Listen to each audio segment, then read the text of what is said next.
Owner சொல்டா. எனக்கு அத்தமா சம்பளத்துலேருந்து 5000 சேர்த்து கொடுத்துருங்க. டேய் என்னடா ஆர்டர் போடுற?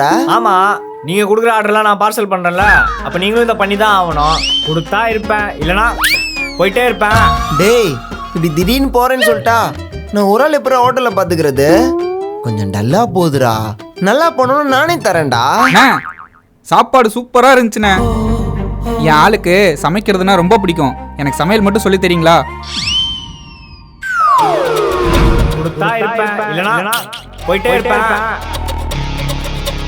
சமையல் கத்து கொடுக்கறதெல்லாம் ஒரு பிரச்சனையே இல்ல. ஆனா அதுக்கு சம்பளமே இல்ல, பரவாயில்லையா? சம்பளம்லாம் மேட்ரே இல்லைண்ணே. என் ஆளுக்காக நான் என்ன வேணா பண்ணுவேன். சம்பளம் இல்லைனாலும் ஓகேவா? அப்போ ஓகே, நீ இப்பயே சேர்ந்துரு.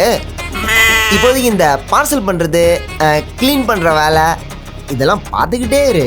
கொஞ்சம் கேப் கிடைக்கிற நேரத்துலலாம் சொல்லி கொடுத்துட்றேன். எப்படி பார்த்தாலும் ஒரு 6 மாசத்துக்கு சம்பளமே இல்லாம வேலை பார்க்குற மாதிரி இருக்கும். ஓகேவா? டபுள் ஓகேண்ணே. 6 மாதம் சம்பளம் இல்லாமல்? அப்போ ஓகே, ஜாயின் பண்ணிக்கோ. ஓனர், அந்த புது பையனை வேலைக்கு வச்சுட்டு என்ன வேலையை விட்டு அனுப்புறது தான் உங்கள் பிளானா? ஆமா, ஆனா அது என் பிளான் இல்லை, நீ போட்ட பிளானு.